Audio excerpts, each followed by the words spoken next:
Oui. Donc,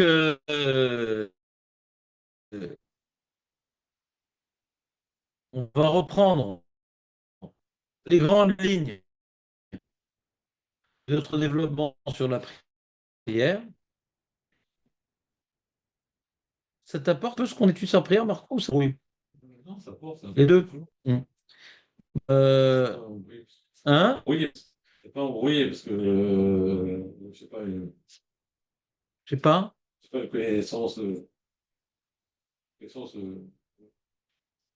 la prière, pas une connaissance D'accord. créative. Donc, au sujet de la Hamida, nous avons ces dernières semaines essayé d'analyser un petit peu la, Ah oui, il y avait un passouk dans Magen la Avraham. prière de la première bracha de la Hamida qui s'appelle Magen Avraham, Il y avait un passouk. la première bracha qui s'appelle donc Magen Avraham. Et j'aimerais aujourd'hui vous proposer, on va dire, une sorte d'approche un peu synthétique de tout ce qu'on a dit pour un peu simplifier les nombreuses notions que nous avons dû aborder. Euh, je pense qu'on peut, comment dirais-je, couper la bénédiction en 3 points, hein.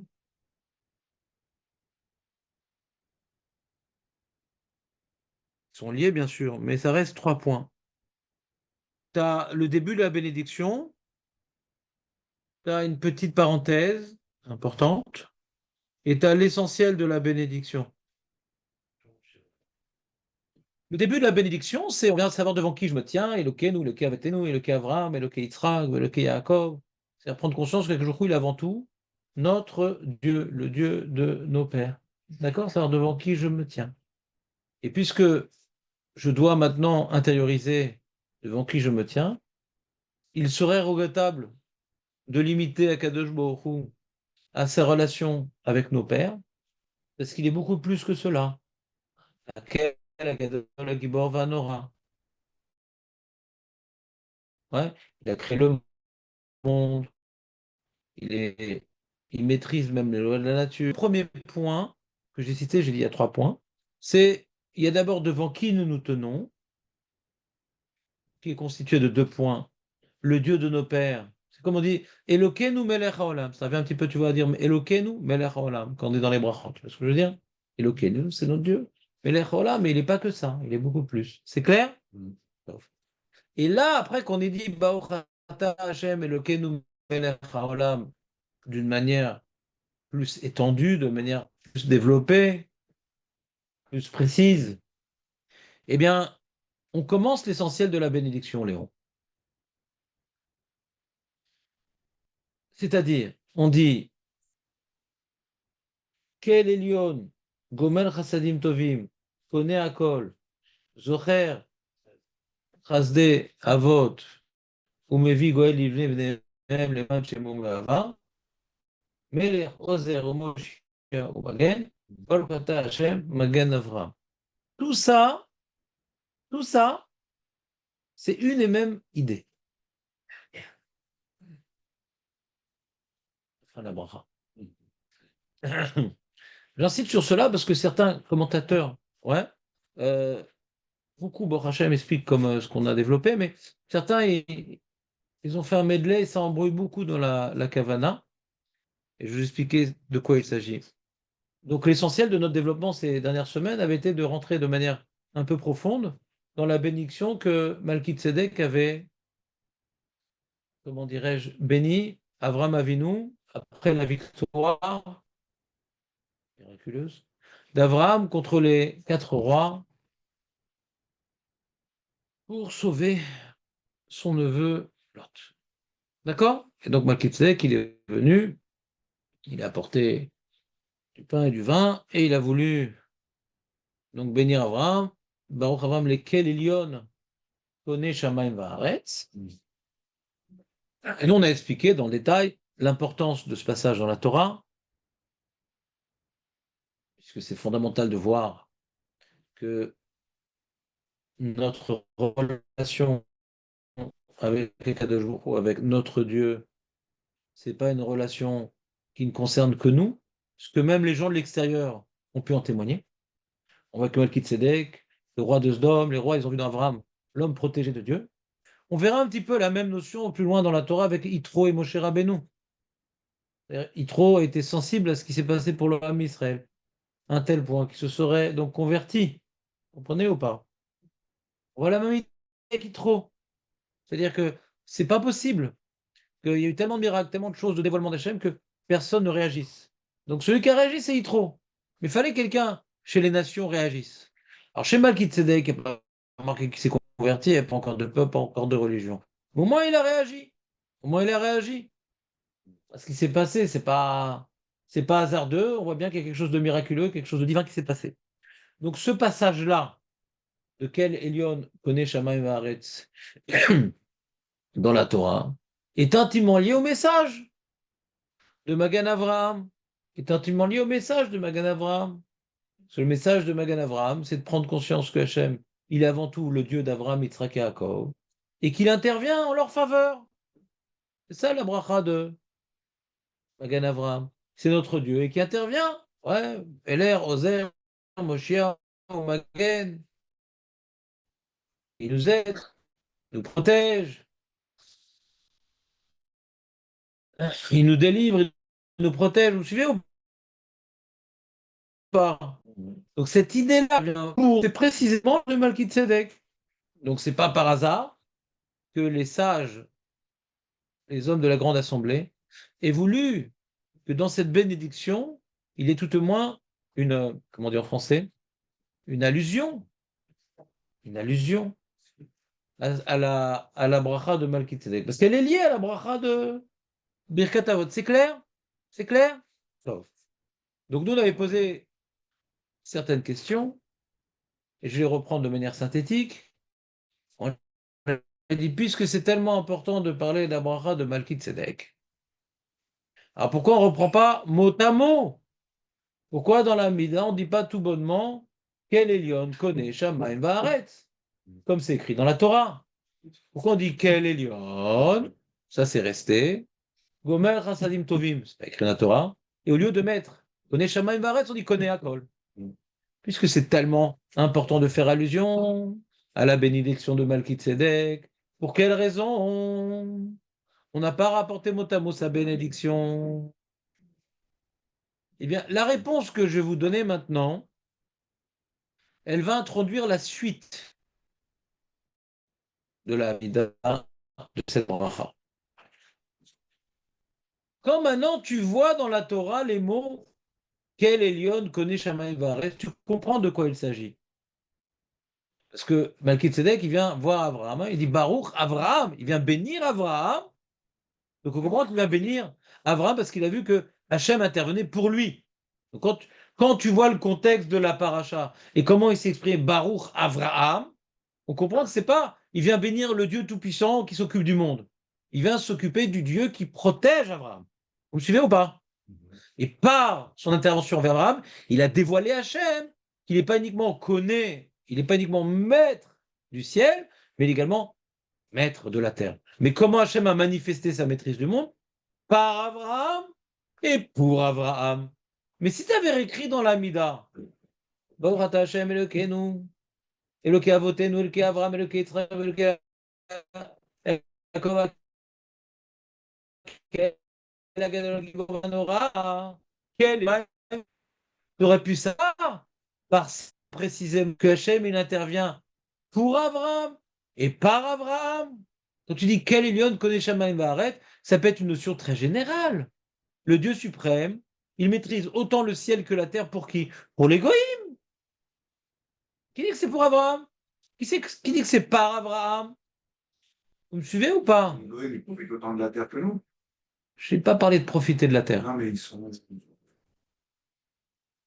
Je n'ai pas parlé de profiter de la terre. J'ai dit Hachem quand il intervient dans le monde, mais je crois que tu n'étais pas là la semaine dernière, non? On a développé la semaine dernière la notion que Hachem n'intervient dans le monde que pour les Juifs. C'est tout. C'est pour ça qu'il est écrit dans le Midrash, dans beaucoup de Midrashim, c'est une base du judaïsme, que les goïms, ils sont dirigés par des anges. Ils ont un ange, ils ont un malach. Nous, on est directement avec Hachem. Hachem n'intervient pas pour les goïms. Ils ont un malach. Et à Rosh Hashanah, Hachem, il détermine, ils vont disparaître, ils vont exister, ils vont la famine, ils vont pas la famine. Et c'est où après, voir l'homme le malach, il gère. Quand c'est le malach qui gère, tu ne peux pas prier. Tu ne peux pas invoquer la miséricorde. Le malach, c'est un fonctionnaire.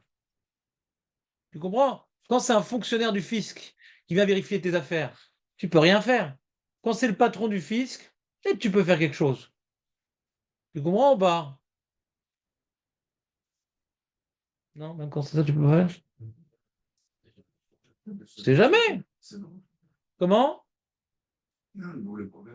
Parle un peu plus fort, comme ça mes petites oreilles entendent ta petite bouche dans cette petite pièce. Tu voulais faire une blague, Léon?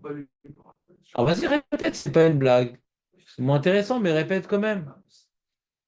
Ah, il y a un proverbe qui dit il faut s'adresser à Dieu casser ça, simplement. D'accord? Ouais, D'accord? C'est une expression chrétienne. Garde-la pour dimanche. Garde-la pour dimanche. Aujourd'hui, c'est plutôt des expressions du Coran qu'on devrait rapporter. Rappelle-toi, on est vendredi. on n'est pas au courant. Voilà. On n'est pas au courant, mais d'accord. Baruch atah Adonai Eloheinu melech ha'olam shehakol. Amen. Je reprends. Si déjà on a compris que Hachem n'intervient que pour les Juifs et par les Juifs, c'est déjà pas mal.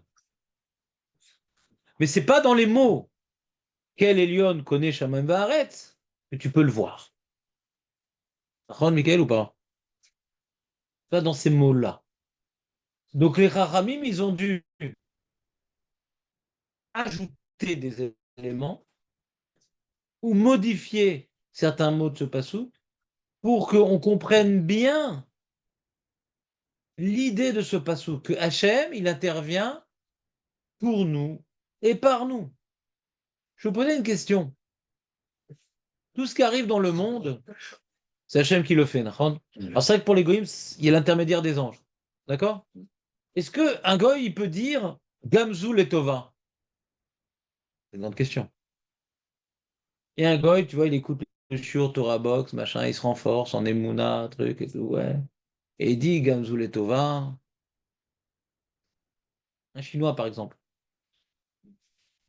Ça l'intéresse et tout. Parce que ça lui rappelle sa tante. Comment elle s'appelait? Ish Gamzou. C'est très chinois comme ça. Spécialiste dans le cuir dans le sentier. Et est-ce qu'un goy il peut dire tout est pour le bien? Hein? Il n'y a pas cette notion chez le goy. Pourquoi? Alors Léon, il demande par l'intermédiaire de Raymond, il dit pourquoi pas?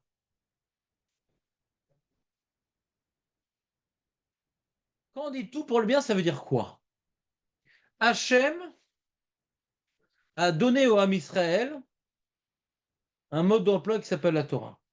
Pourquoi il a donné ça au Ham Israël? Parce qu'on a adapté pour la Torah. On a attaché à la Torah.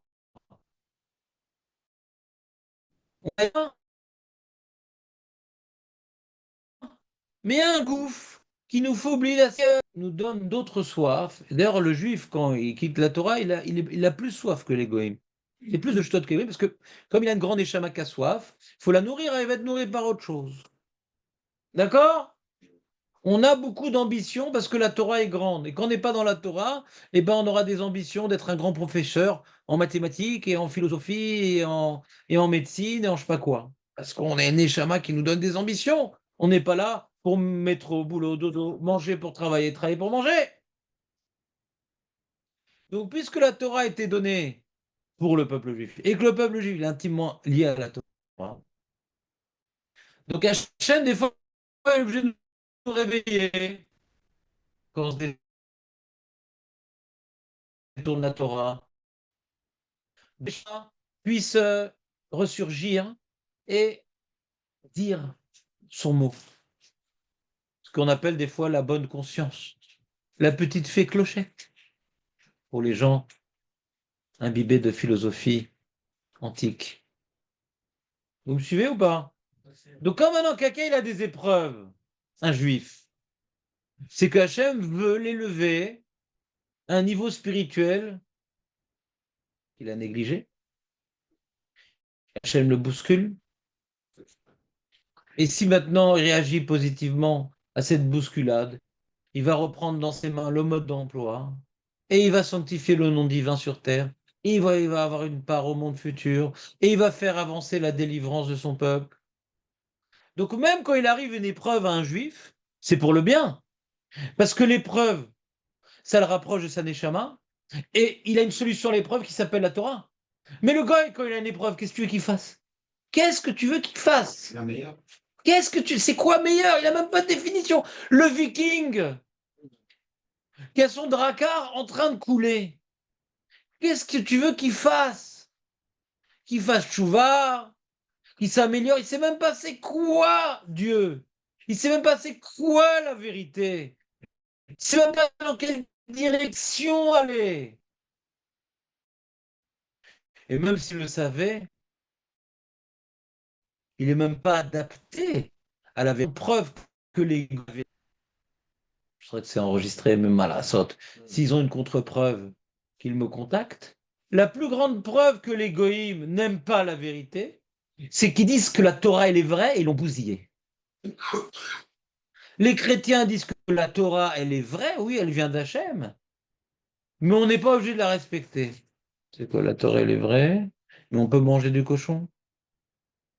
Attends, tu dis que la Torah, elle est vraie et on peut manger du cochon? C'est bizarre.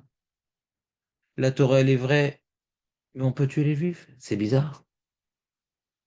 Ils n'aiment tellement pas la vérité que même quand ils s'accaparent la Torah, il a, il a bimé ou pas ce que je veux dire? Les musulmans, qu'est-ce qu'ils en ont fait? Pas grand-chose non plus. La Hakedat Ishmael, ils ont falsifié le texte, les pourris.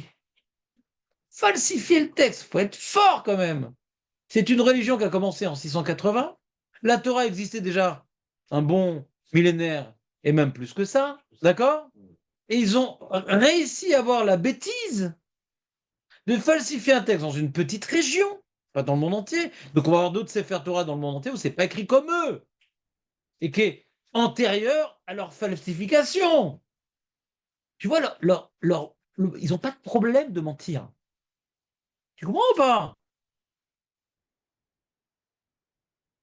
Donc le goy, c'est pas par hasard qu'Hachem il a choisi Avram et la descendance. Nous, on aime la vérité. On a du mal à vivre avec la vérité. On a du mal. Difficile pour nous de vivre avec la vérité, parce que la vérité, elle implique beaucoup d'actions dans la vie.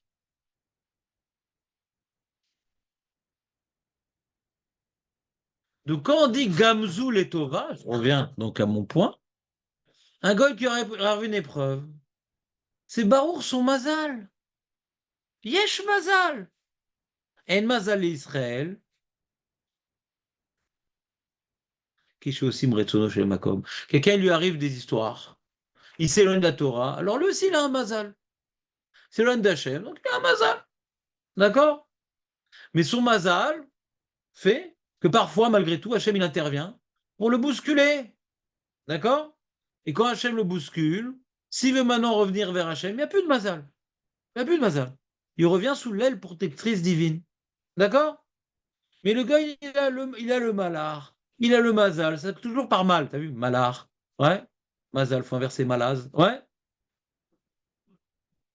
Là, c'est malaise. Donc, Bekitsour, tout est mal là-bas. Comment tu veux dire Gamzoul et Tova? C'est pas Hachem qui lui envoie. Et même quand il se prend des baffes, il n'a même pas le mode d'emploi pour savoir comment exploiter ses baffes. Il n'a même pas le potentiel d'accomplir le mode d'emploi que nous on a reçu. Donc comment tu veux dire Gamzoul et Tova? Vous me suivez ou pas? J'ai répondu à ta question, Raymond? Oui. Est-ce que tu te rends compte de la chance qu'on a, nous, les Juifs? Mais il y a des goïms qui le disent. Il y a des goïms qui le disent. Ma femme me racontait qu'elle avait une collègue qui lui disait en France, vous avez la chance, vous, les Juifs, vous avez un but, vous avez un mode d'emploi, vous savez comment vous travaillez. Donc, nous, on ne sait pas ce que la vie, nous, on va se rendre de nous-mêmes. On est paumés. Parce que même la Torah ils ont pris, ils ont dit qu'elle était vraie, les chrétiens, ils ont tout effacé, il n'y a plus de mitzvot. Donc, ils n'ont plus rien à faire. Plus rien à faire. Ah, on va se renforcer. Dans quoi? On va se renforcer dans quoi? J'ai acheté un plus beau sapin de Noël. Mais Adrim, mais Adrim. Le Badatz Vatican propose un sapin, l'école Adéot, Avodat Yad. L'Ishma, qui a été coupé l'Ishma.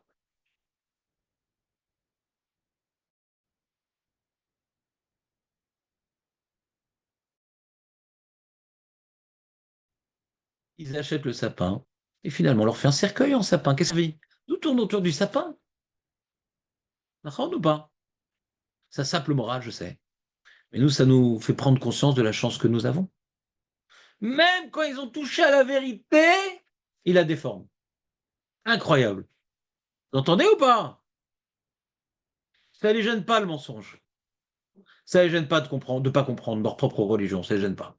Nous, c'est comme ça. Les juifs, sans un mais pourquoi, machin. Alors il y en a qui ils vont se battre contre la Torah parce qu'ils ne comprennent pas, machin, truc. Mais on a besoin de comprendre. On a besoin de comprendre. Ben non, c'est vrai, c'est comme ça. Chacun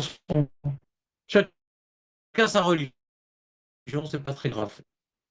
On dit à moi, Massé à voter, MBADM. C'est leur religion. Massé ADM. Donc, comme maintenant la tfila, on a rajouté Kone Akol, Gomel Chassadim Tovim. Lémi, ça peut pas être au Goïm. Il faut Gomel Chassadim Tovim au Goïm. Il faut Raïnou que Hachem ou Gomel Chassadim Tovim en plus. Que Olam Chesed Ibané, ouais, que Hachem, il fasse qu'il y a de la panassa pour tout le monde, et machin, et qu'il a créé un beau monde, etc. Donc les goïms en profitent. Mais que c'est plus eux le projet parce qu'ils l'ont refusé. Ça aurait pu être eux, mais ils l'ont refusé. Ils ont refusé le projet. C'est comme le mec, il était embauché par Elon Musk pour gérer ses biens, il a refusé. Il dit, ah, quand même, j'ai failli être embauché. Qu'est-ce qu'on s'en fout? Et plus le projet, mon ami. T'as raté le coche. Il a pris quelqu'un d'autre et il ne va pas se retourner vers toi. Parce qu'il s'investit dans le truc, qu'il soit adapté déjà. Et même si les gars n'étaient pas adaptés, il leur a quand même proposé pour leur dévoiler qu'ils étaient tellement pas adaptés que même devant Hachem, ils ont refusé. Tu comprends ou pas? Et le Midrash dans Vodazara, il rapporte, la Gemara dans Vodazara, que même à la fin des temps, qu'on dit ah, mais nous, on n'a pas de mitzvot, si tu avais donné mitzvot, on aurait fait, etc., etc. Hachem leur a donné un soukha. Même la Tidlavo, quand tout est clair, tout est dévoilé, ils arrivent quand même à donner un coup de pied dans la soukha parce qu'il a fait chaud ce jour-là. Ils sont forts quand même.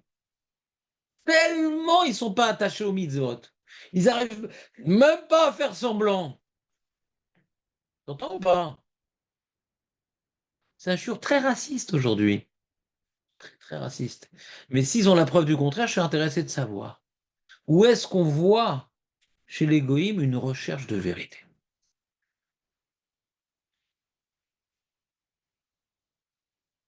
Alors là, la plupart des idéalistes dans l'histoire des hommes, c'est des juifs. Réalité et vérité, ce sont des concepts universels quand même, quoi qu'on puisse en dire. Maintenant, donc revenons sur notre développement. Donc je dis que Gomel Chassadim Tovim a été rajouté pour qu'on comprenne bien qu'on ne parle pas de l'intervention divine universelle envers tout le monde. Ce qu'on dit Gomel Chassadim, bon, tu peux dire Hachem fait des Chassadim un peu pour tout le monde, comme on dit Poter et Tzadecha ou Matzbia Lechol Chayratzod. Il donne à manger à tout le monde, donc Gomel Chassadim. C'est Gomel Chassadim Tovim. Yesh Chassadim Tovim et Chassadim Ra'im. Bah, c'est Gomel Chassadim Tovim. Tu comprends, Samy, ou pas la question? Vous avez une idée de réponse? Chassadim qui sont difficiles pour l'homme. Les chassadim, on ne voit pas. Ils ne sont pas comme Ouais. Vous avez une autre réponse? C'est un peu peut-être ce que vous avez dit, c'est qu'on est capable de dire. Ah ouais, c'est un peu ce qu'il dirait. Comment? Non, c'est un peu ce qu'il dirait. On est capable, je pense, de voir même quand c'est. Il y a la fois que ça paraît rare, qu'en fait c'est Tom. C'est bon. Donc, c'est quoi Chassadim Rahem et c'est quoi Chassadim Tovim? C'est une façon Ça d'insister. contient une pluie pour l'agriculture. L'agriculture qui fait tomber des flots énormes qui noient la végétation. Alors qu'à l'inverse, il y a une pluie fluide qui nourrit la végétation, c'est bon. Non, non, mais on va laisser l'Amazon maintenant. Si tu as mangé un kazaï de pain, c'est intéressant, la bracha de l'Amazon. Maintenant, parlons de nous. Parlons des hommes. Ne parlons pas des crapauds multicolores dans l'Amazonie. Ouais? Parlons de nous. Une richesse mal gérée. Hachem, il intervient pour un homme. Quand est-ce que et quand est-ce que c'est Chassadim Ra'im, par exemple? Hein? Pas des missionnaires, pour dire. Une richesse, elle fait. Nisot, c'est Chassadim Ra'im? Ils sont rares. Moi, je dis exactement l'inverse de Michael. That is incredible. Je vais vous expliquer pourquoi. Il y a quelqu'un maintenant, il a gagné au loto. C'est Chassadim Tovim ou Chassadim Ra'im? C'est dangereux. Raïm. Et pourquoi je vous dis tout le temps ce message que gagner au loto, c'est pas une chance. Comme ça, hein, je peux vous libérer le jour où vous gagnez au loto pour pas vous laisser dans ce cauchemar. Je suis là pour vous libérer. Ouais. Gérez-vous bien. Ouais. Et je vous donnerai le master, rassurez-vous, je ne suis pas Ah oui, ingrat. des gens qui deviennent fous en gagnant. Non, il y a des gens qui ne deviennent pas fous. En général, on devient fou, mais il y a des gens qui ne deviennent pas fous. Quand Pitom, ils ont reçu 30 millions d'un coup. Hein? Je sais que c'est rien. Ma femme n'a pas compris que c'est rien. Je dis, je ne joue pas au loto quand le premier lot, c'est 30 millions. C'est des broutilles. Qu'est-ce qu'on peut faire avec 30 millions? Quand tu as des grands projets, c'est rien. Tu veux faire des colonies, des trucs. Qu'est-ce que c'est 30 millions? Il faut bien 80 millions pour investir en bourse, faire des placements, et qu'avec ces placements-là, tu peux avoir des rentrées d'argent permanentes pour pouvoir gérer des colélimes, des trucs et faire plein de mitzvot. Mais 30 millions, le temps que tu as acheté des appartements à tes enfants, il ne reste plus grand-chose. 100 millions. À partir de 80 millions, ça devient intéressant. Ça devient potable. C'est-à-dire quand c'est pas assez, tu vas en faire des petits. Quand c'est un gros pactole, tu peux faire des grandes choses. Tu comprends pas, un mec qui a gagné 50 000 shekels, qu'est-ce qu'il va faire avec ça? Il va le dépenser. Celui qui investit 50 000 shekels. Tu comprends ce que je veux dire? Hein? Ça change pas sa vie. Voilà. Ah, moi, je dis 30 millions, ça ne change pas ma vie. 80 millions, oui. 30 millions, ça change la vie de mes enfants, c'est tout. Kitsour. On revient à notre sujet. Donc, je vous ai donné déjà un truc très important, une information, un grand limoud, où déverser le cauchemar du loto dans le cas où Hachem vous aurait puni en vous donnant le gros lot. Donc, revenons au sujet. Il peut nous arriver des éléments dans la vie qu'on attribue comme étant positifs. J'ai un nouveau travail, Baruch Hashem, Baruch Hashem, j'ai ci, j'ai ça, machin. Quand est-ce qu'on peut dire que c'est Chassadim Tovim? Quand ça participe à la mission qui va faire de moi quelqu'un d'éternel. Parce que si c'est un chesed qui va me profiter pour les 90 ans à vivre, mais que ça dépend de mon éternité, c'est pas des chassadim tovim. Tu comprends l'histoire? Mais si maintenant que je reçois dans ma vie, c'est pour me faire hériter de quelque chose d'éternel et d'absolu, c'est des chassadim tovim. On peut appliquer cette idée aux juifs ou aux goïms? Mais Koshi, un goy, yesh lo chelek le lamaba. Mais Koshi, qui fasse ses 7 mitzvot de noirs, il les connaît pas, ça l'intéresse pas, même quand il connaît, il les fait pas forcément. Et si déjà il a découvert la notion, dans la plupart des cas, il se convertit au judaïsme. C'est rare qu'il reste entre deux chaises. Nahon, il a découvert la beauté d'Hachem et de la Torah. Il dit, bon, je ne vais pas rester en banlieue, je vais dans la métropole, dans les bons quartiers. Vous me suivez ou pas? Donc quand on dit maintenant, quel est Lyon? Gomel, Chassadim, Tovim, Koné Akol, c'est déjà un premier remèze.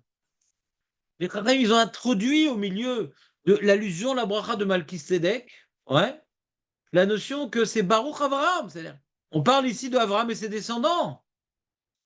La maîtrise du monde que Hachem manifeste pour le Ham Israël, elle est bonne.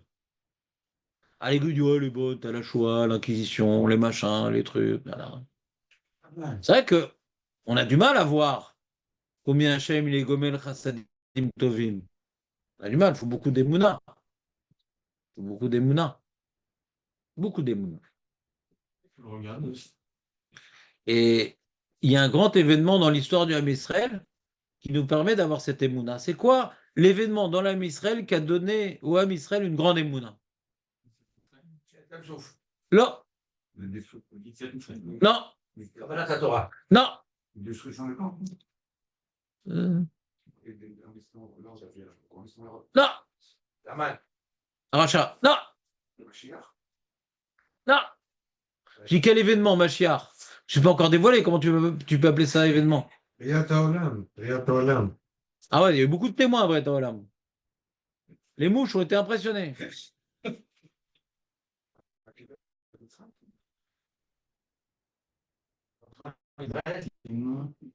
Parler pour tout le Ham Israël ou pour le monde de manière Pour le Ham Israël, il y a eu un événement où ils ont enfin eu la émouna et voir que tout ce qui se passe, c'est pour le bien. Pourim. Pourim, Pourim, Natan Lanu. Pourim. Avant, il disait la vie, c'est pourri. Maintenant, il dit la vie, c'est Pourim. C'est la grande révolution de notre histoire, Pourim. C'est une révolution. L'ancien ministre, c'est rien. Rien du tout. Ils ont fait très peu de temps après le veau d'or, les Meraglim, Korah, Korah, Meraglim, veau d'or, Benot Moav. Ça leur a passé au-dessus de la tête toute l'histoire. Rambam, Kafé, Lahem, Kafalahem, Ark et Gigit. Ils ont vécu la Torah comme un fardeau, pas comme un privilège. Si c'est un fardeau, si je peux m'en exempter, Ashraï. Ashraï. Heureux soit-il l'homme qui peut s'exempter de ce fardeau. Et quand maintenant on n'obéit pas, on se fait tabasser par Hachem, laisse tranquille. Donc ils avaient une relation très tendue avec la Torah. Et c'est pas par hasard qu'il a envoyé dans les choux, la Torah. Parce que c'est difficile d'entretenir une relation durable quand on a maintenant une épée de Damoclès au-dessus de la tête. Donc ils avaient un mauvais regard sur Hachem et un mauvais regard sur la Torah. D'accord? Vous êtes avec moi? Nous dit le Ramban que la raison pour laquelle ils ont reçu la Torah dans le Har Sinaï, c'était par intérêt pour pouvoir entrer en Eretz Israël. Ils ont reçu ça, l'olishma. D'accord? C'est le fardeau de la Torah. Parce que ça en vaut la peine, parce qu'on va recevoir une terre. Mais dès qu'ils sont arrivés en Israël et qu'ils ont oublié ce pourquoi ils ont reçu la terre, ils sont encore plus déconnectés de la Torah. Parce qu'ils ont pu maintenant de faire la Torah, ils sont déjà en Israël. D'accord? Et quand maintenant il y a eu la destruction du premier Beth Amikdash, et que ils ont vu la terrible punition divine, en particulier envers la faute de l'Avodazara, qui est la première de la liste. Tous les lieux où il y avait de l'Avodazara, c'est une destruction totale. Et qu'ils sont arrivés à Babel, et qu'ils ont commencé à s'assimiler, à un tel point que même quand Babel est tombé dans la main des Perses, Hachem n'est pas encore revenu les sauver. Ils sont passés d'un exil à l'autre. T'imagines? Des fois, tu es dans une prison. J'ai lu dernièrement l'histoire d'une femme. Elle raconte l'histoire de sa déportation. Je ne sais plus son nom de famille, c'est Clara Machou. Un témoignage comme ça, j'ai lu son témoignage. Et le plus dur, elle a été donc d'un camp à l'autre. Des fois, ils les prennent d'un camp, ils disent bon, peut-être notre sort va s'améliorer. Et tu arrives dans un autre camp. Là, ça brisait le moral. Vous comprenez ce que je veux dire? Babel, Perse. Hachem nous a abandonnés. Et donc, après le Midrash, sont partis, donc la Gemara, sont partis au fait. Bon, faut choisir un nouveau roi, quoi. Notre roi nous a abandonnés, choisissons un nouveau roi. Lui, il va nous donner à manger, lui, il va nous... Surtout qu'il a pris cette position, on avait vu, on avait expliqué, ouais. Il voulait remplacer Dieu quelque part, avec toute la prospérité, toute la puissance, ouais. Très bien. Et malgré tout qu'on avait désespéré, malgré tout qu'on s'était éloigné d'Akadosh Baruch Hu, malgré notre désobéissance et notre désengagement structurel, Hachem, il a fait tout un stratagème très intelligent pour que tout ce qui s'est arrivé, et Haman, et Vashti, et machin, tout ce qui était arrivé, en vérité, tout était pour le bien. Tout était pour le bien. Le Gamzoul et Tova, c'est la Megillat Esther. Gamzoul et Tova, c'est la Megillat Esther. C'est pour ça que c'est la fête la plus joyeuse de toutes les fêtes. Parce que quand tu réalises que même le mal, il est pour le bien, alors tu peux être tamid, bessimcha.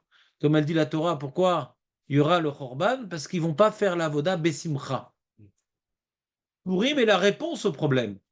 Donc, comment on peut faire la voda bessimcha? Parce que même ce que je conçois être mauvais, c'est bon. C'est-à-dire quoi, ça va se retourner? Peut-être pas. Bah, il n'y a pas tout le temps des happy end. Il y a un mec, il a fait faillite, et il retrouvera jamais ses biens. Un mec, il a divorcé, il va jamais se remarier. Un mec, il est tombé malade, il va aussi mourir. Il y a tous les cas de figure. Et pourquoi c'est pour le bien? Parce que dans ce qui va l'arriver, il va se rapprocher de la Neshama, il va relativiser le Olam Hazé, il va se préparer au Olam Haba, il va chercher Hachem dans son quotidien, dans les petites choses de la vie, profiter du présent, profiter de chaque instant, de chaque mitzvah qu'il rencontre. Donc, Zélet Tova, comme El Chassadim Tovim. Vous comprenez ou pas? Quand Pourim, on voit que tout est pour le bien, parce que là-bas, on voit que ça s'est retourné. Ouais, il y a des retournements de situation. Mais dans la vie, il n'y a pas tout le temps des retournements de situation. Il y a des fois des décès, il y a des fois des faillites, il y a des fois des drames. Il n'y a pas tout le temps des retournements de situation. La Emouna, comme il a su bien dire à Samy, c'est pas de croire que tout va bien se passer. Celui qui croit que la Emouna, c'est que tout va bien se passer, il est à côté de la plaque. C'est tout se passe bien. Ah, tout va bien se passer. Tout se passe bien. Ce qui se passe maintenant, c'est pour le bien. Profitons de maintenant. Pas Hachem va me sauver. Et en attendant, c'est le cauchemar. Il n'y a pas de cauchemar. Comme les fameuses histoires où les chassidim qui dansaient dans les douches à gaz. Maintenant, c'est un moment d'avodat Hachem. Chaque instant. Parce que Hachem nous met dans le contexte idéal par rapport à ce que nous sommes et ce que nous avons besoin. Donc, ou Gomel, Chassadim, Tovim, pas ou Igmol, ou Gomel au présent. Quel que soit le taux de l'euro, quel que soit le nombre de hazakot qu'on peut avoir, Hazvé Shalom, quels que soient nos soucis personnels, tout est pour le bien absolu. Alors, il y a deux cas de figure. Il y a un cas de figure où Hachem, il m'envoie ça, ça ne me construit pas, mais ça me rappelle que je faute, alors ça me fait faire tchouva. Et il y a des fois, ça me construit. D'accord? Un mauvais événement à nos yeux, il faut l'interpréter de deux manières. Ou bien, c'est pas forcément pour construire, mais c'est pour me faire éloigner du feu dans lequel je me suis mis moi-même, dans la Vera. Donc sors du feu, arrête ton délire. D'accord? Donc c'est pour le bien qu'ils nous envoient ça. Comme maintenant, Hachem, il a créé dans l'homme, Samy, tu as étudié ce sujet, dans l'homme, il y a pourquoi j'ai mal. Le brûlé, il se plaint, pourquoi Hachem, il fait que j'ai mal? Bah, parce que des fois, le feu tue. Pas le fœtus, le feu tue. D'accord. Donc pour qu'on s'éloigne de la mort, Hachem il a fait que le feu fait mal. D'accord? D'accord? Mais il y a des gens qui souffrent le martyre à cause de ça. On leur a coupé une jambe, ils souffrent pendant longtemps, machin et tout. Mais tout ça, c'est pour le bien, c'est souffrance. C'est pour que l'homme protège son corps. Tu manges des choses avariées, ça fait mal. Mais des fois, ça tue. Alors comme des fois, tu as eu des indigestions, tu vas faire attention de manger des choses fraîches pour pas mourir. Ouais, mais je vomis et j'ai mal au ventre et j'ai mal à la tête. C'est pour le mal, c'est pour le bien. Ça t'apprend à t'éloigner du mal, les souffrances. Ça, c'est un premier cas de figure. Quelqu'un, il a des galères. C'est pour qu'il fasse chouva. Et il y a des cas de figure, c'est pas pour qu'il fasse chouva. Parce que jusqu'à la fin de sa vie, il sera dans cette galère. Ce qu'on appelle une xéra sans clé. Et des xéras sans clé. Alors c'est pour le bien, oui. C'est que cet état de difficulté dans lequel il est plongé, c'est ça qui va le construire. Vous comprenez ce que je veux dire ou pas? La différence dans les deux cas. Non? Ça vous angoisse? Le fait d'être une zéra sans clé, tu vas construire, mais tu fais quoi pour arriver à toi? C'est toute sa vie, il a souffert. Parce que le lamaba, c'est l'essentiel. D'accord. Si l'essentiel, c'est le lamasé, je comprends la question de Léon, mais s'il va souffrir toute sa vie, ça sert à quoi? Il y a quelqu'un, maintenant, je connais, il a souffert toute sa vie. C'était un chef d'entreprise que pour rendre exponentielle son entreprise, il travaillait nuit et jour. Il dit, mais pourquoi tu fais ça? Pourquoi tu souffres? Ben, c'est pour construire quelque chose. Tu comprends cette souffrance? Tu comprends cette souffrance?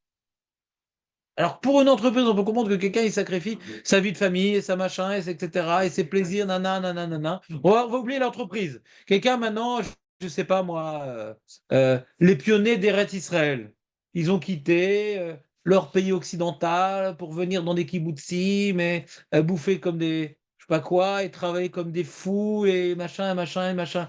Et jusqu'à la fin de leur jour, ils ont travaillé comme des fous. Mais pourquoi souffrir? Ben, c'est pour construire eux-mêmes et construire leur pays, d'accord? Donc, cette option de la souffrance comme étant des fois un prix à payer pour construire, on la connaît. Ce schéma, on le connaît. On le connaît. C'est simple. Les fum Sahara grâce en fonction de l'effort qu'est le salaire. Donc, de toute façon, il faut passer par des sacrifices pour construire. De toute façon. Vous comprenez ou pas? Il y a toujours la question, c'est Hachem, il est tout puissant. Donc est-ce que c'est le seul par ce chemin obligatoire? Ça dépend de chacun. Il y en a que le mec, il a prouvé qu'il n'y a plus que ça qui peut marcher avec lui. Parce qu'il dort sur ses lauriers, il fait rien de sa vie. Petite heure de Torah, machin, truc, tranquille, cool Raoul. Il n'exploite pas son potentiel. Et là, comme il n'exploite pas son potentiel, après l'enterrage dans la tombe, il aura l'éternité pour regretter. Alors, Gomel Chassadim Tovim, il nous aide à ne pas plonger dans un regret éternel. Vous me suivez ou pas? Il faut relativiser le monde terrestre dans lequel nous sommes condamnés à errer un certain nombre de décennies. C'est pas notre vie, c'est notre passage. C'est un passage. Comme on demandait au Chafetz Chaim, pourquoi sa maison elle est tellement pourrie? Il dit, je suis en location. Tu commences à être en location. C'est à vous la maison. Bon, la Mazé, on est en location. C'est pas notre maison. Les mecs, ils font tous les 10 ans, ils refont la cuisine, ils refont le machin. Mais t'es en location. T'es en location. C'est pas chez toi. Comment? C'est pour ça que les locations sont chères aujourd'hui. Exactement. C'est pour ça qu'on dit Dieu soit loué.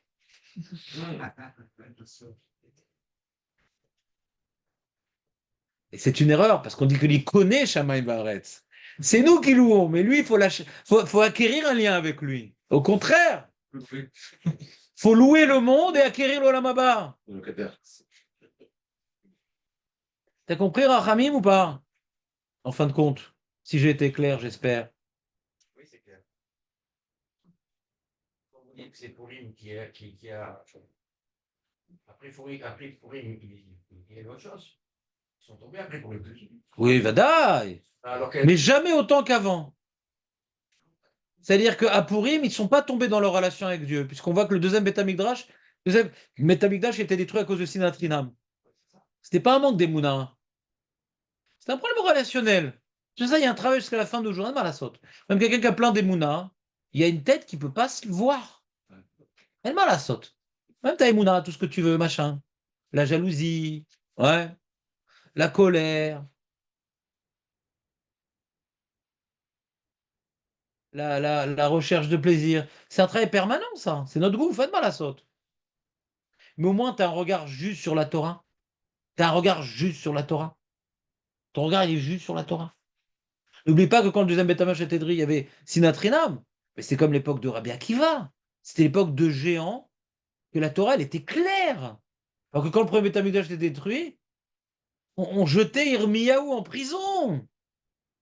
C'est pas du tout. Il y avait une erreur totale sur la Torah.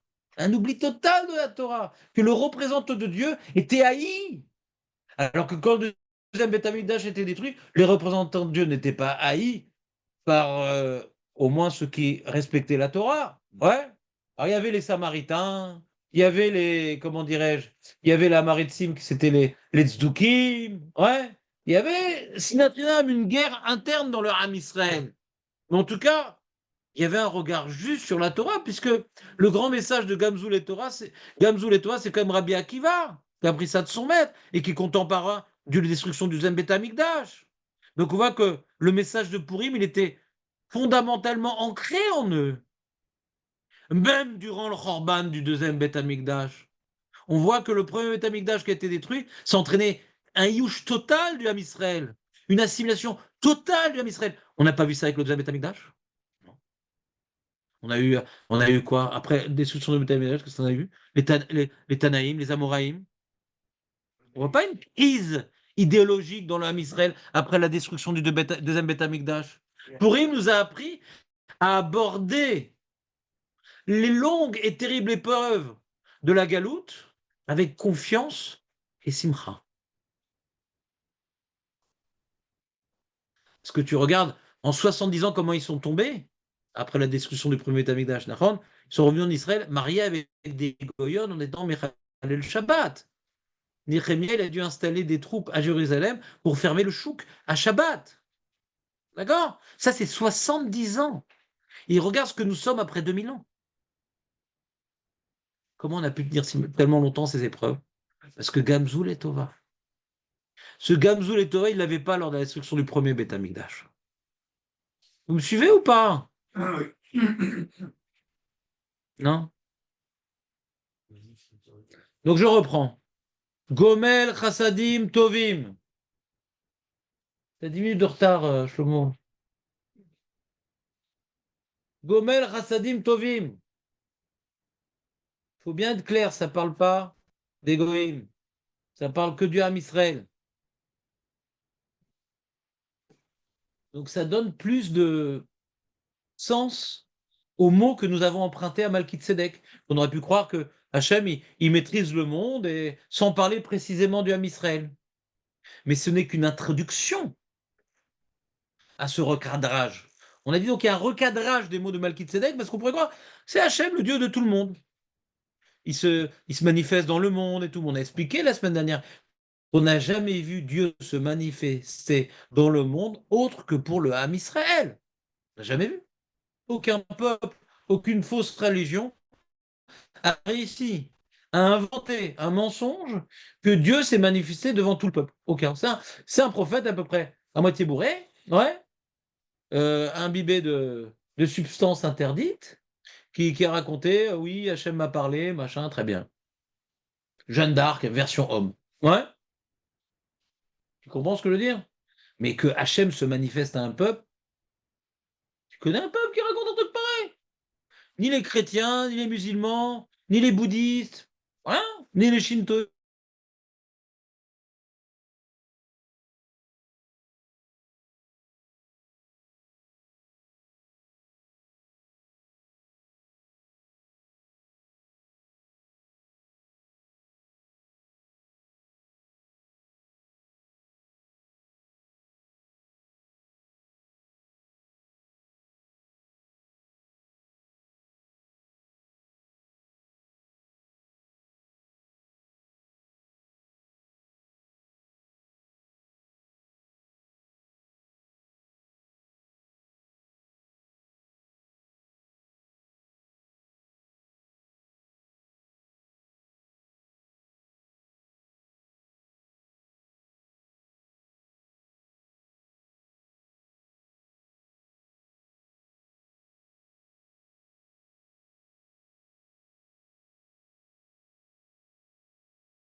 Non, c'est que ça s'est arrêté par Internet. Donc l'enregistrement va être mauvais. Et rassurez-vous, j'ai fait l'enregistrement sur l'ordinateur. Donc vous pouvez suivre le show en audio. Euh, Il n'y a jamais eu aucun miracle pour les goïms. Une prophétie, bien sûr, prophétie. Il peut y avoir des prophéties, mais la prophétie de Nineveh, c'était pour les Juifs. Pour nous apprendre, ouais, combien on est têtus et pas eux. Le prophète, il est venu une fois, il a dit voilà, si maintenant vous faites pas de chouva, machin, truc, Hachem va vous détruire. Paf, ils ont fait de chouva. C'est pour nous, c'est un enseignement pour nous. C'est ça qu'il a envoyé un prophète juif et qu'on a un livre qui nous raconte ça. Qu'est-ce qu'on s'en fout, nous, de tout ça? C'est un enseignement pour nous. Tu fais le parallèle. Yona et Irmia.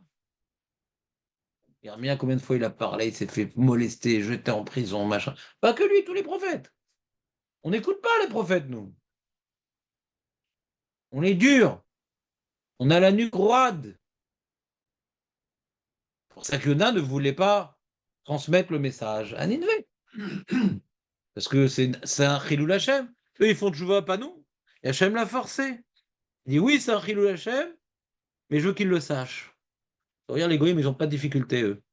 Pourquoi? Parce qu'ils sont tellement attachés au Lamazé que si on leur dit tu vas mourir, ils vont faire tchouva.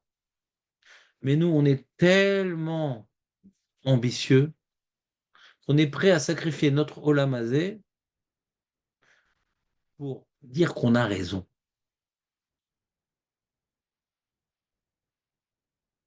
Parce que nous, on a le Hémet. Le juif qui a fait Avodah Zarah, il va y croire.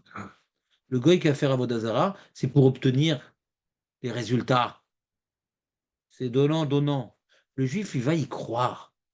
Comme elle dit là, le Midrash, que devant Baal Péor, les mieux à faire la Avodah Zarah de Baal Péor, c'était les juifs. Parce que lui, il veut y croire. Donc, quand tu crois à quelque chose, tu es prêt à perdre ton lamazé pour ça. Le goy, il n'a pas ça. Écart au lamazé. Le juif, il est idéaliste. Il est prêt à mourir, ouais, pour la Révolution française. Il est prêt à mourir, ouais, pour libérer la France. Il est prêt à mourir, ouais, pour défendre ses opinions, que ce soit Trotsky ou un autre, ouais. Alors que les autres, ils s'écrasent. Atkan, je ne suis pas prêt à mourir pour ça, moi. Vous comprenez ce que je veux dire? Revenons à notre sujet. Gomel Chassadim Tovim. C'est les juifs. Pour les juifs. Mais ça ne suffit pas de recadrer comme cela. Il faut rajouter la phrase. Alors, il y a Koné Akol, on a expliqué la semaine dernière Koné Akol. Pourquoi on n'est pas Koné Shamaim Varet, etc. On continue. Et Zocher Chasde Avot. Umevi Goel Ivne Venehem. Eman Shemon Be'ava. Veler Ozer Oshia Omage. Là, c'est la suite du recadrage. Parce que quand tu regardes la phrase, écoutez-moi bien, on commence une nouvelle phrase. Léon, je sais qu'on peut répéter les derniers mots. Bezocher, Chazé Avot, Umevi Goel Ivne Venehem Leman Shemo Be'ava. La grande particularité de ce passage, c'est que c'est pas un pasouk. Pour l'instant, on a fait que des psukim.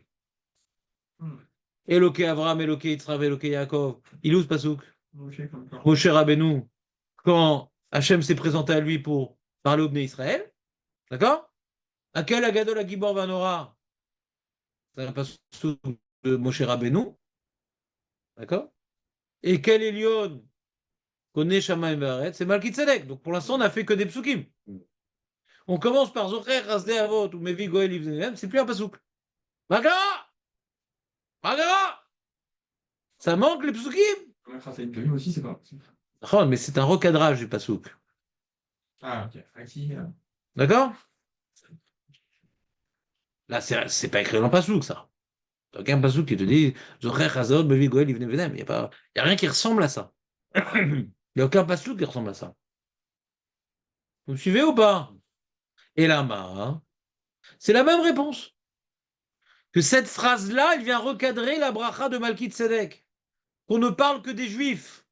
D'où je sais que Hachem, bien qu'il soit Elion, il est Gomel, Chassadim Tovim, et il les connaît à Kol, il manifeste sa maîtrise sur tout. De quelle manière nous pouvons le constater?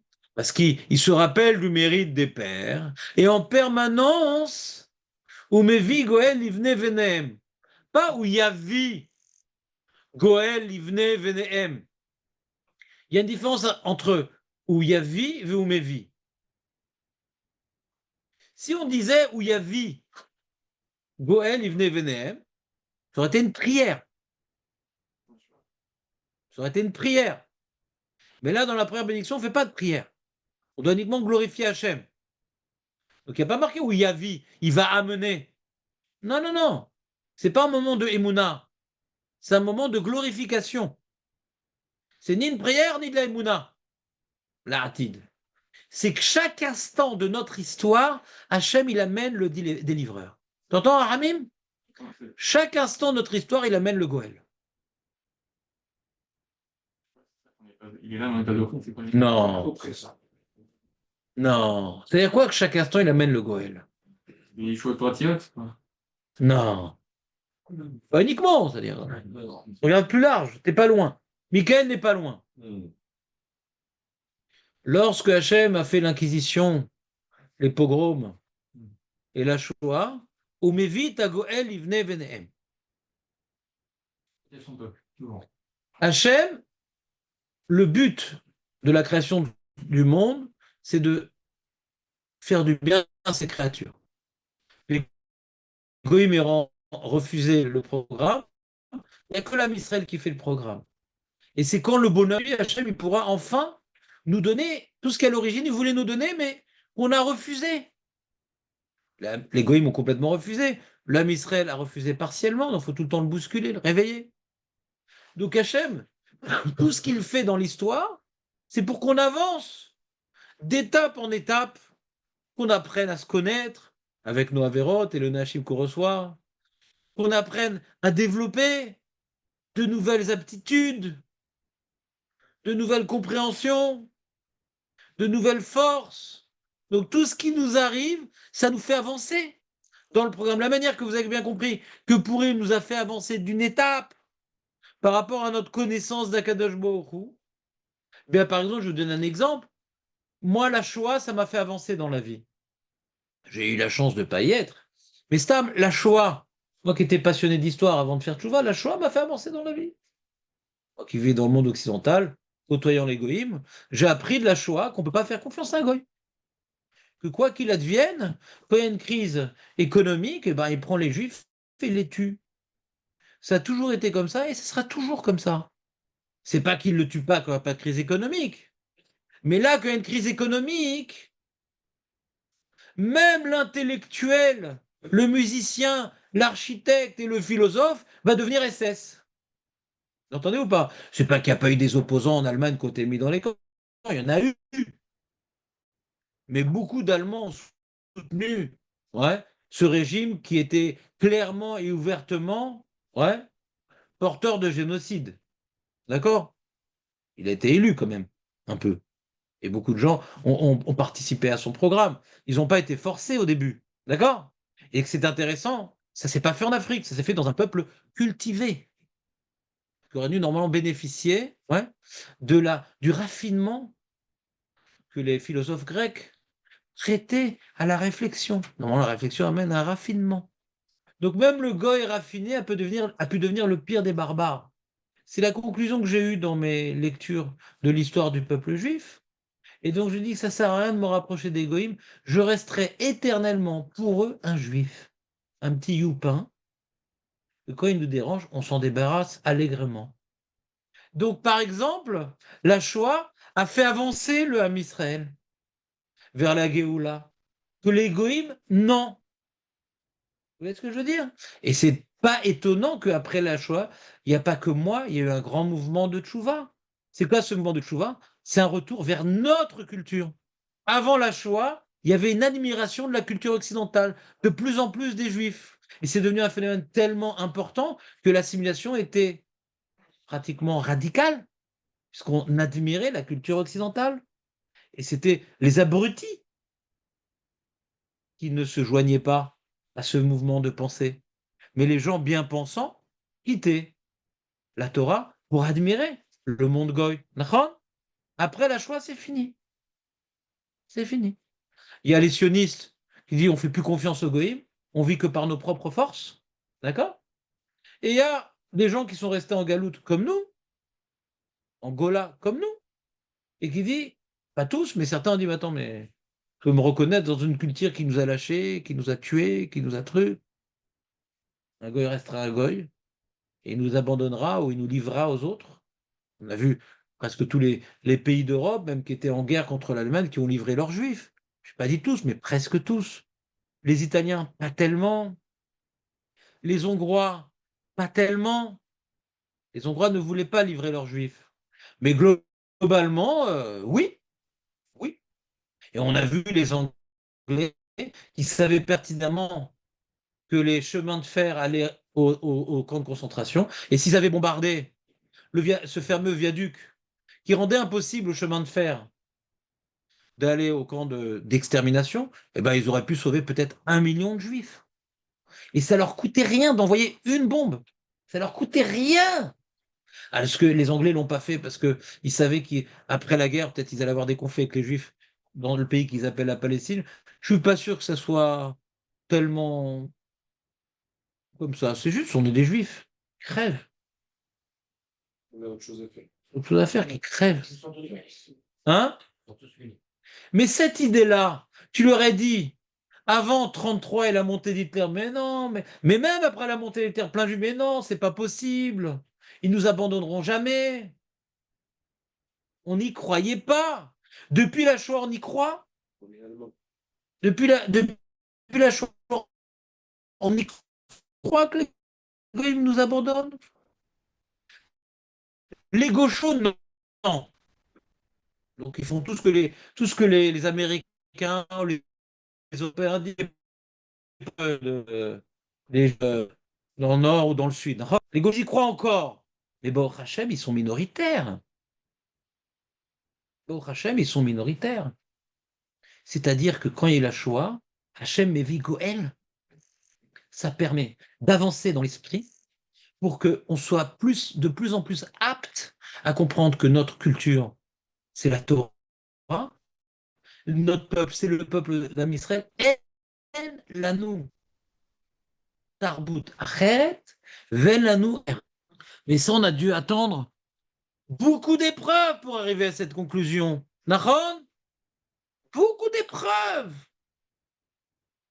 Donc, c'est-à-dire que d'après ça, la Shoah, c'est Gomel Chassadim Tovim. Vous entendez ou pas? Si l'enjeu, c'est l'Olam Haba, et le but, c'est d'arriver à la Géoula, tout ce qui amène, c'est Chassadim Tovim. Donc, Gomel Chassadim Tovim, c'est pas marqué Igmol Chassadim Tovim. En permanence, Hachem, il ne cherche que notre intérêt. Et même dans les pires événements, c'est dans notre intérêt pour l'individu, pour l'Olam Haba, et pour l'Am Israël, pour arriver à la Géoula. Vous entendez ou pas? Pour l'individu, Hachem, il lui envoie des événements pour se rapprocher de lui et arriver au Lamaba. Et pour l'âme Israël, il lui envoie des événements pour arriver à la Géoula. Vous entendez ce que je dis ou pas? Les deux niveaux, individu et âme Israël. Non? Oui, peut-être. Sûrement. Donc Malki Tzedek, quand il a fait une bracha à Abraham, il a vu que Hachem, qui était à ses yeux pourtant Elion, il a maîtrisé sa maîtrise de monde pour Abraham et par Abraham. D'accord? Il fait un miracle durant cette victoire militaire. Et donc, nous, on veut rajouter à cette phrase de Kalilion connaît Akol ou connaît Shem Varetz, qui n'est pas assez explicitement dirigée vers les descendants d'Abraham. Donc, on fait un recadrage. Les Chachamim, ils ont fait un recadrage. Déjà, Gomel, Chassadim, Tovim, déjà, on a un problème de qui on parle, de quoi on parle. Déjà, on pressent qu'on ne parle pas d'égoïm. Et là, quand on dit Vezocher, Hasde Avot, ou Mevi, Goel, Ivne, Venehem, Leman, Shemo, Be'ava, c'est clair que tout ce qu'on a dit précédemment, on ne parle que du Ham Israël. Que Hachem, il maîtrise le monde pour le Ham Israël et par le Ham Israël. Il se manifeste pour le Ham Israël et par le Ham Israël. D'ailleurs, c'est tellement important le message de Purim. que tout est pour le bien, que l'événement tragique de la Shoah s'est terminé avec l'histoire là des pendus, machin, Pourim 1945. Vous connaissez cette histoire? Oui, ouais. 46, 45, 46, Dans le sens. 46. C'est quand même marrant que Hachem nous ait fait un clin d'œil après ce drame qui est incommensurable, qui est la Shoah, ouais, avec Pourim. Magnifique. Pourtant, la fin de Pourim était heureuse. La fin de la Shoah n'était pas très heureuse. Ron, la fin de Pourim, on n'a pas eu de mort. Et Amalek est mort, Ron. Et à la fin de la Shoah, on est mort et Amalek est encore vivant. On en a tué quelques-uns, Mazé Chavé. Ron, mais malgré tout, Hachem nous a fait un petit clin d'œil. Regarde la Shoah comme Pourim. Gamze les Tova. Pour qu'on comprenne que Gamzou les Tova, quand ils arrivent. Alors Hachem, il a pris Pourim, où là, c'est vraiment marquant, quoi. C'était un génocide prévu. Il y a eu une guerre où il n'y a pas un juif qui est mort. Donc c'est un truc, tu vois que c'est la main d'Hachem. Si ça avait été une victoire partielle, on dit bon, ça arrive. Mais là, ça ne peut pas arriver autrement que par Hachem. C'est pour ça que dans Purim, c'était que du bien à la fin. Pourquoi Hachem il a fait un happy end qu'on n'aura jamais vu par la suite? Dans notre histoire, on n'aura jamais ou peut-être presque jamais. Il paraît qu'il y a un Purim à, je sais plus, dans une ville, il y a une histoire qui est comparable, je ne sais plus dans quelle ville. Comment elle s'appelle? Mais globalement, en général, quand on s'en sort avec beaucoup de dégâts. Saragosse. Donc on parle de Yitzhak. Saragosse. Donc il n'y a pas eu de Akedat Yitzhak à Saragosse. Tu as compris? Jonathan? Je sens trop concentré d'autres choses. Qu'est-ce qui se passe? T'as YouTube?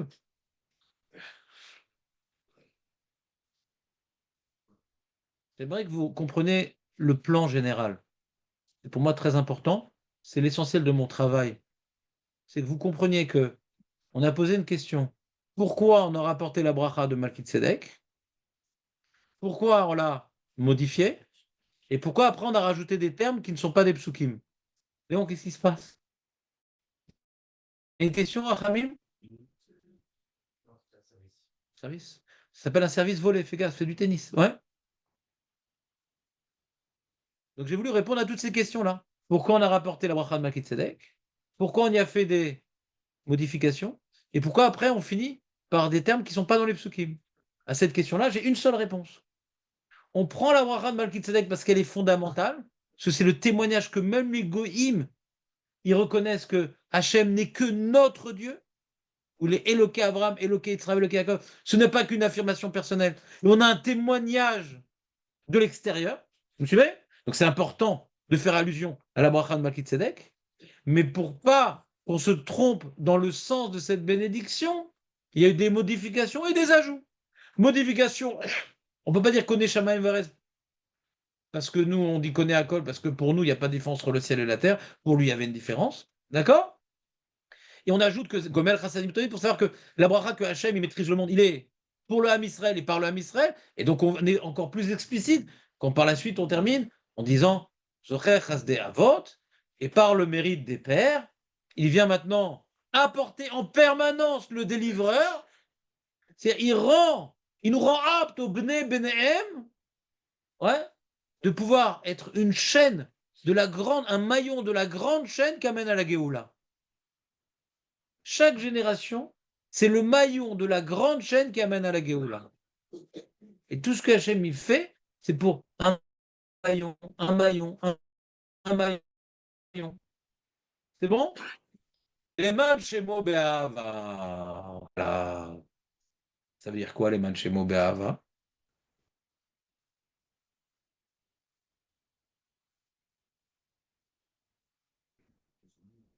J'aime les mains.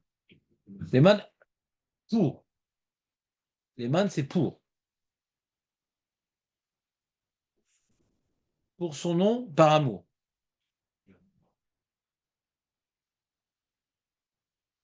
On va tout faire pour. On va tout faire. On va tout faire. Et tous ces chassadim. Qui va tout faire? Non. Je reprends la phrase. Ou Mevi Goel. Mi Mevi Goel. Chef. Leman Shemo Be'ava. Pour son nom. Il amène la délivrance pour son nom. Tous ces chassadim Son qu'il soi. nous a fait, Son au final, c'est pas pour rien, c'est pour le servir, c'est pour qu'on puisse servir Hachem. Non, t'as sauté une phrase. Il n'y a pas marqué ou Gomel Chassadim Tovim, Leman Shemo Be'ava. Il y a marqué ou Mevi Goel, Livne Vnehem, Leman Shemo Be'ava. Le but, c'est la Géoula, servir pleinement. Alors il dit, Michael,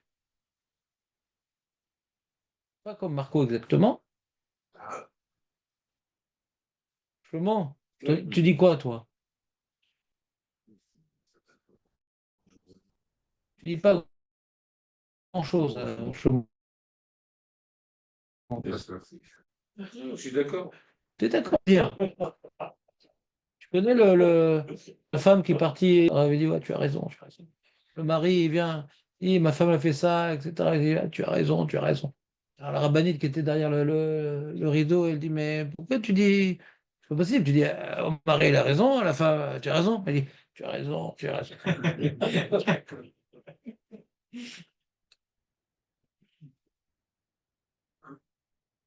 Le mot, c'est shalom. Exactement. Il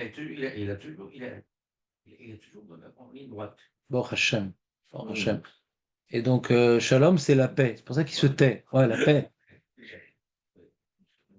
Après cette petite page de lourdeur, je reprends mon développement.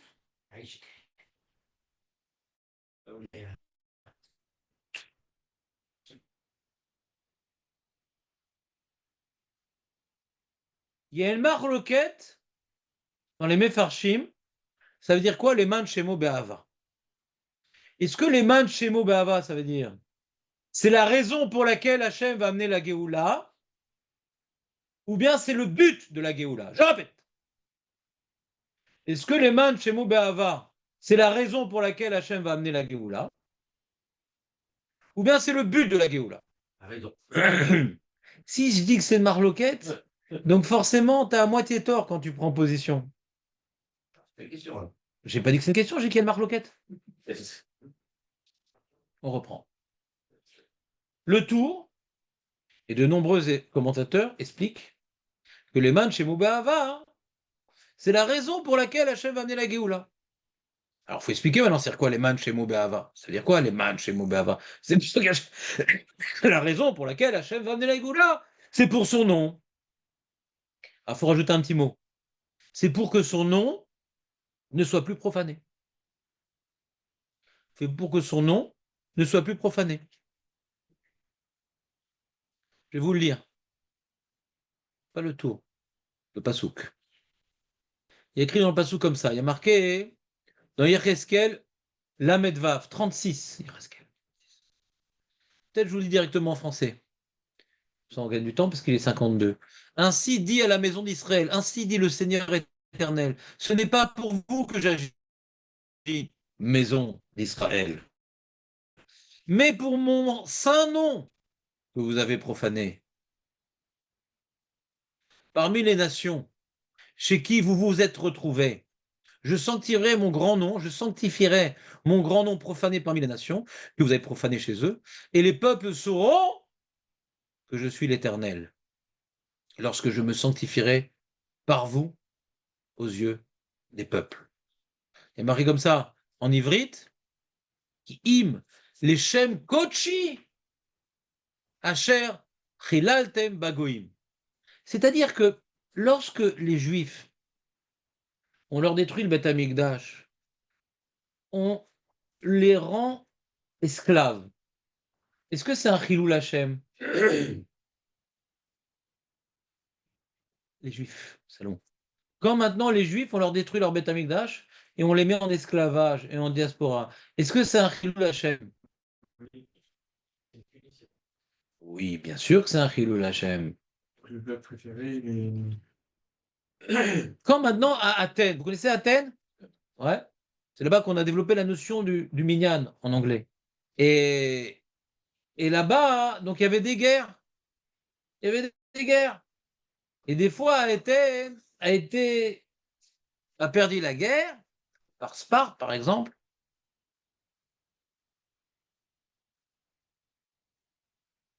Et Et ils ont profané leur temple, machin, truc, etc. Donc la petite déesse, Athéna, ouais, ça marche pas, non, il n'y a pas de million de femmes, on comprend pas. Ouais, donc la petite déesse, Athéna, d'accord. Pas la Citroën DS, on parle d'autre chose, ouais. Elle, qu'est-ce qu'elle a? Elle n'est pas forte. Elle n'a pas su protéger son temple. D'accord?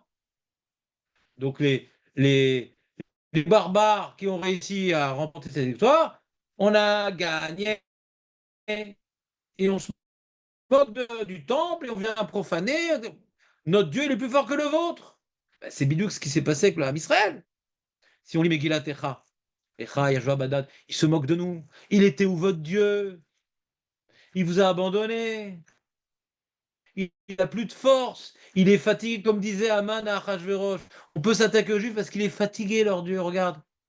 On a détruit Beth Amikdash, il n'a rien fait. Chilul Hashem. Le courage d'Aman de vouloir détruire l'âme Israël, c'est par l'argument leur Dieu, il est fatigué. Ou il n'existe pas, ou il est fatigué. Parce que regarde, le Dieu des Babyloniens, alors que c'est Mini-Babel, il a réussi à remporter le Dieu des Juifs. T'entends ou pas? Donc c'est un Chilul Hashem. Chilul Hashem. Donc nous, quand on fait des avérotes, que ça entraîne, que Hachem doit maintenant détruire sa maison, on est responsable du Chilul Hashem. On a entraîné que Hachem a dû nous punir, et que les goyim vont croire que Dieu n'intervient plus dans le monde, ou qu'il n'est pas fort. Nos avérotes entraînent un Chilul Hashem. C'est pour ça que c'est marqué dans le Nefesh HaChaim, il dit maintenant, quand on a une mauvaise pensée dans la tête, c'est comme si on allait avec une prostituée dans le Kodesh HaKodashim. Parce que la Vera entraîne un Chilul Hashem. Vous suivez ou pas? Hein? Hein? Penser à des femmes pas bien habillées, c'est pas besoin d'acte, c'est assourd en soi. C'est pas une mission que d'aller. C'est deux Issourim, et la Gemara dit que c'est plus grave de penser. Caché Irurim et Amaase. Karet, comme on rêve avec une femme. Et ça laisse plus de dégâts, la pensée. Fin de parenthèse. Alors, ne pensez que passer à l'acte, a priori, en termes d'alacha fixe. En termes de construction moussarique, c'est plus grave. Parce que c'est sans fin. Les avérotes qui sont sans fin laissent plus de traces. Combien un homme il va aller avec une femme?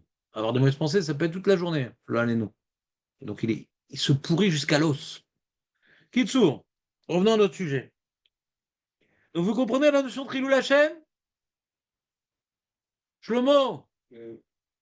Donc quand maintenant Hashem il va nous libérer, quelque part il va faire Kiddush Hashem. Pour qu'on arrête de profaner son nom, Hashem va devoir un jour nous libérer. Pour son nom, pas pour vous je le fais, pour mon nom. Pour prouver que j'existe et que je suis le Tout-Puissant.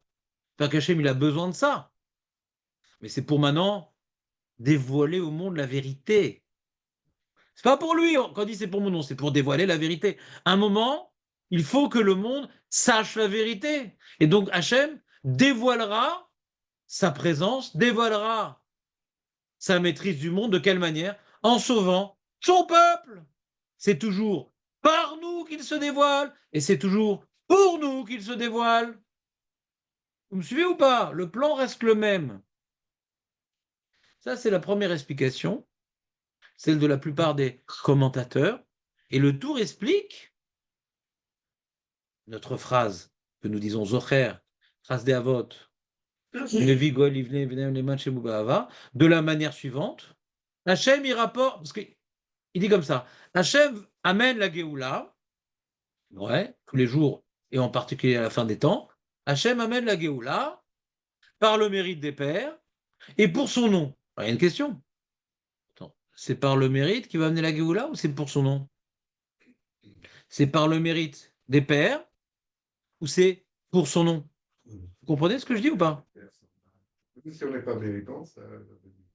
Alors le tour il répond que dans le cas où on ne serait pas même, dans le cas où on ne serait pas méritant, alors là, il n'amènera pas pour le mérite des pères, mais pour son nom. Alors, il y a une grande là. T'arrives à lire la phrase comme ça dans ta tefila? Les ocher, chasdé avot ou mevi goel les man. On aurait dit oh les man chez Mobava. Pourquoi les man chez Mobava? On aurait dit dire oh Oh! C'est illisible. C'est très dur à lire. Le pshat que donne le tour. Tu comprends, Mickaël, la question ou pas? T'as lâché? Non, non, j'essaie de noter ce qu'on a dit. Et tout est enregistré. Il faut noter en différé. Mais j'ai compris si on commence par le mérite des phrases de vote ou pas. Il y a une contradiction. Comment il répond à la contradiction le tour? Oh, Hachem, il amène la Géoula pour les mérites des pères. Mais si maintenant on ne mérite plus les mérites des pères, il amènera quand même la Géoula pour dévoiler son nom. D'accord? Très bien. Si on explique comme ça, on a une contradiction dans la phrase. On parle de deux cas différents. Donc si c'était vrai, on aurait dû dire Bezocher chasde avot ou mevi goel ivdevehem. Oh! Les man chez Mouvava. Mais tu peux pas dire d'un coup. Les man chez Mouvava. Tu peux pas aller d'un coup. C'est pour ça que la semaine prochaine, on va donner la deuxième explication. La question. Quoi?